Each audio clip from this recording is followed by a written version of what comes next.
ગામની શાંત વાડીમાં જ્યાં ખેતરોની હરિયાળી અને પક્ષીઓના કલરવ વચ્ચે જીવન વહેતું હતું, ત્યાં એક વૃદ્ધ માણસનું નાનું ઘર હતું. તેનું નામ હતું કર્નલ વીરસિંહ. કર્નલ સાહેબ તરીકે ઓળખીતા આ વ્યક્તિ ભારતીય સેનામાંથી નિવૃત્ત થયા હતા. તેમની ઉંમર હવે 60 વર્ષની આસપાસ હતી, પરંતુ આ બધા વચ્ચે તેમણે ક્યારેય લગ્ન કર્યા નહોતા, કારણ તેમનું જીવન હંમેશા દેશ સેવા માટે સમર્પિત રહ્યું હતું. તેમને લાગતું કે લગ્ન કરીને તેઓ કોઈ બીજી સ્ત્રીના જીવનમાં અનિશ્ચિતતા લાવશે, કારણ કે સેનાનું જીવન ક્યારેય સ્થિર નહોતું. હવે નિવૃત્તિ પછી તેઓ એકલા જીવતા હતા, પરંતુ અંદરથી તેઓ એકલતા અનુભવતા હતા. તેના હૃદયમાં એક ખાલીપણું હતું, જેને તેઓ ક્યારેય વ્યક્ત કરતા નહીં. એ જ ગામમાં એક નાની ઝૂંપડીમાં રહેતી હતી રાધા. 30 વર્ષની આ વિધવા સ્ત્રીનું જીવન કઠણાઈઓથી ભરેલું હતું. તેમના પતિનું મૃત્યુ 2 વર્ષ પહેલા એક ભયાનક માર્ગ અકસ્માતમાં થયું હતું. તે સમયે રાધા તેની 2 વર્ષની દીકરી લીલા સાથે એકલી રહી ગઈ. પતિના મૃત્યુ પછી તેની આર્થિક સ્થિતિ અને ભાવનાત્મક રીતે ઘણી મુશ્કેલીઓનો સામનો કરવો પડ્યો. તેના સાસરિયાઓએ તેને મદદ કરવાને બદલે તેને અલગ કરી દીધી, કારણ કે તેઓને લાગતું કે વિધવા સ્ત્રી તેમના ઘરમાં અશુભ છે. રાધા ગામમાં અલગ અલગ ઘરોમાં કામ કરીને પોતાનું અને દીકરીનું ગુજરાન ચલાવતી હતી. તેના ચહેરા પર હંમેશા એક શાંત સ્મિત હતું, પરંતુ આંખોમાં પીડાના આંસુ છુપાયેલા હતા. તે ક્યારેય કોઈની સામે ફરિયાદ કરતી નહીં. પોતાની મર્યાદા અને આત્મસન્માન જાળવીને જીવતી હતી. લીલા તેની નાની દીકરી તેના જીવનની એકમાત્ર આશા હતી. તેના માટે તે કાંઈ પણ કરવા તૈયાર હતી. એક દિવસ ગામના સરપંચે રાધાને કર્નલ વીરસિંહના ઘરમાં કામ કરવાની સલાહ આપી. રાધાબેન, કર્નલ સાહેબના ઘરમાં કામની મદદની જરૂર છે. તેઓ એકલા છે અને તમને પણ સારી કમાણી મળશે. રાધા થોડી વિચારમાં પડી, પરંતુ તેની આર્થિક હાલત જોઈને તેણે હા પાડી. આમ તે કર્નલ સાહેબના ઘરે કામ કરવા આવવા લાગી. સવારે આવીને રસોઈ બનાવી, ઘર સાફ કરવું, કપડાં ધોવા, આ બધું તે કરતી. કર્નલ વીરસિંહ તેને હંમેશા આદરથી વર્તતા. તેઓ તેને કહેતા, તેને રાધા કહીને બોલાવતા અને ક્યારેક તેની સાથે કઠોર વર્તન કરતા નહીં. તેમની શિસ્તબદ્ધ જીવનશૈલી રાધાને પ્રભાવિત કરતી. તેઓ કહેતા, રાધા, કામને ક્યારેય બોજ ન સમજો, તે તમારી શક્તિ છે. શરૂઆતમાં રાધા લીલાને ઘરે જ છોડીને આવતી, પરંતુ ધીમે ધીમે તે તેને સાથે લાવવા લાગી. લીલા નાની હતી, પરંતુ તેની માસૂમ આંખો અને હાસ્ય કર્નલના હૃદયને સ્પર્શી જતા. કર્નલ તેને પ્રેમથી બેટા કહીને બોલાવતા અને તેના માટે ચોકલેટ અને રમકડા લાવતા. એક દિવસ લીલા કર્નલના ખોળામાં બેસીને કહે, કાકા, કાકા, તમે મારા પપ્પા જેવા છો. આ વાક્યએ કર્નલના હૃદયમાં એક તરંગો ઉભા કર્યા. તેઓને પોતાના જીવનમાં પિતૃત્વની અનુભૂતિ થઈ. તેઓ લીલાને વાર્તાઓ કહેતા, તેને રમાડતા અને તેની સંભાળ રાખતા. રાધા આ બધું જોઈને ખુશ થતી, પરંતુ તેના હૃદયમાં એક અજીબ અનુભૂતિ થતી. તે કર્નલને આદરની નજરે જોતી. તેમની કરુણા અને શિસ્ત તેને આકર્ષિત કરતી. સમય વીતતો ગયો. કર્નલ અને રાધા વચ્ચે એક મૌન સમજણ વિકસી.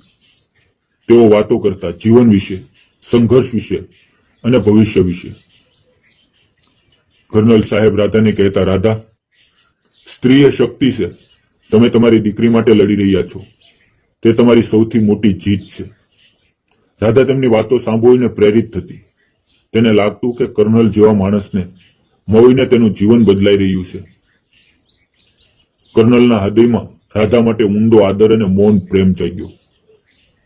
તેઓ તેની સૌમાન અને સંઘર્ષને સલામ કરતા.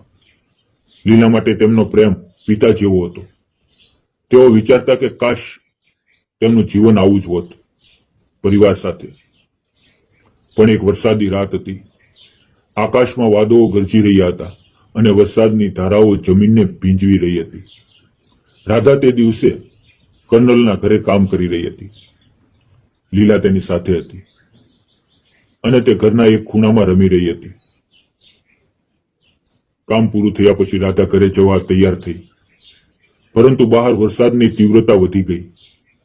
રસ્તા પણ પાણી ભરાઈ ગયું હતું અને અંધારું થઈ ગયું હતું. હવે રાધા ચિંતિત થઈ. સાહેબ, હું જાઉં છું લીલાને લઈને. પરંતુ કર્નલે કહ્યું, રાધા, આ વરસાદમાં જવું જોખમી છે, થોડી વાર રોકાઈ જા.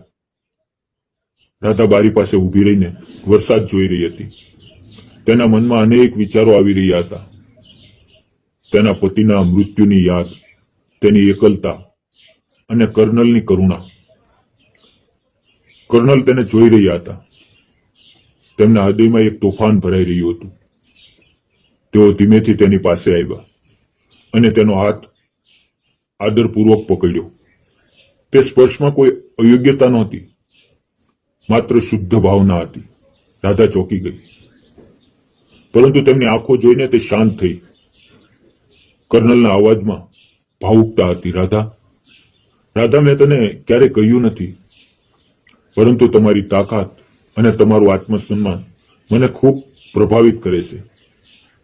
મેં મારું આખું જીવન એકલું વિતાવ્યું છે, પરંતુ તમને અને લીલાને મળીને મને લાગે છે કે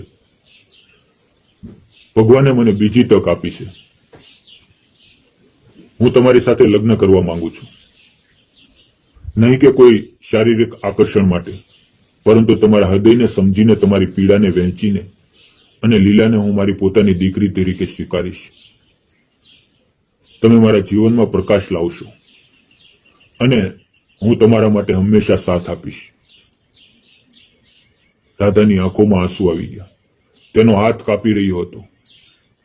તેણે હાથ છોડાયો અને પાછો હટી ગઈ. સાહેબ, સાહેબ, આ શું કહો છો?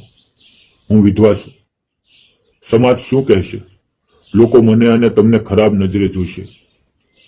મારી દીકરીનું ભવિષ્ય બગડશે. તેના અવાજમાં ભય અને અસમજ બંને હતા. તે વિચારતી હતી કે તેના પતિની યાદને તે કેવી રીતે ભૂલી શકે, સમાજના તિરસ્કારનો સામનો કેવી રીતે કરશે. પરંતુ કર્નલની આંખોમાં તેને શુદ્ધ પ્રેમ દેખાયો. તેઓ કહે, રાધા, સમાજના નિયમો માણસે બનાવ્યા છે. વિધવા ફરી લગ્ન કરી શકે છે, તેમાં કોઈ પાપ નથી. તમારું જીવન હજુ લાંબુ છે. તમે એકલા કેમ વિતાવો? હું તમને આદર આપીશ, તમારી સ્વતંત્રતા જાળવીશ, અને લીલા માટે, તે મારી દીકરી છે, હું તેને પિતાનો પ્રેમ આપીશ. રાધા રડી પડી. તેના મનમાં યુદ્ધ ચાલી રહ્યું હતું. એક તરફ તેની ભૂતકાળની યાદો, બીજી તરફ ભવિષ્યની આશા.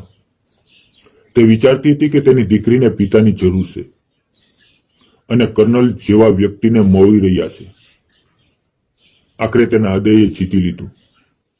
તેણે કહ્યું, સાહેબ, જો તમે મને આટલો આદર આપો છો તો હું તમારી પત્ની બનવા તૈયાર છું, પરંતુ વચન આપો કે હંમેશા તમે મારી મર્યાદા જાળવશો. કર્નલની આંખોમાં આંસુ આવી ગયા. તેઓએ કહ્યું, હું વચન આપું છું રાધા, આ આપણું નવું જીવન છે. ધીમે ધીમે આ વાત ગામમાં ફેલાય. કેટલાક લોકોએ વિરોધ કર્યો, વિધવા સાથે લગ્ન, આ તો અશુભ છે. કેટલાકે ગપસપ કરી, પરંતુ કર્નલની પ્રતિષ્ઠા અને તેમની દલીલોએ ઘણાને વિચારતા કર્યા. તેણે ગામની સભામાં કહ્યું, વિધવા ફરી લગ્ન એ સમાજની પ્રગતિ છે. સ્ત્રીને આદર આપવો એ આપણી સંસ્કૃતિ છે. ધીમે ધીમે ગામવાસીઓએ સ્વીકારી લીધું. પછી લગ્નનો દિવસ આવ્યો. ગામનું મંદિર ફૂલોથી સજાવ્યું હતું. રાધા લાલ સાડીમાં સુંદર લાગતી હતી. લીલા તેમની વચ્ચે બેઠી હતી. મંત્રોચ્ચાર વચ્ચે તેઓએ ફેરા લીધા. કર્નલ સાહેબે રાધાના ગળામાં કપાળ પર સિંદૂર ભર્યું અને લીલાને ખોળામાં લઈને કહ્યું, આજથી તું મારી દીકરી છે. આ દ્રશ્ય ભાવુક હતું. મિત્રો, આ વાર્તા કહે છે કે પ્રેમ અને આદરમાં કોઈ વય કે સ્થિતિની મર્યાદા નથી. વિધવા પૂર્ણ લગ્ન એ સમાજની જરૂર છે અને સ્ત્રીને આદર આપવો એ પુરુષની ફરજ છે.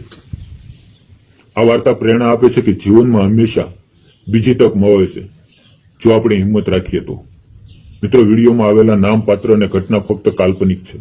તેનો કોઈ પણ વ્યક્તિ, જાતિ કે ધર્મ સાથે સંબંધ નથી. આ વિડીયો ફક્ત મનોરંજન અને શૈક્ષણિક હેતુથી બનાવવામાં આવ્યો છે. તો મિત્રો, ફરી મળશું એક આવા નવા વિડીયોની અંદર, એક આવી દિલને સ્પર્શી જાય એવી વાર્તાની અંદર. ત્યાં સુધી આવજો. વિડીયો પૂરો જોવા બદલ આપ સૌ મિત્રોને ધન્યવાદ મિત્રો.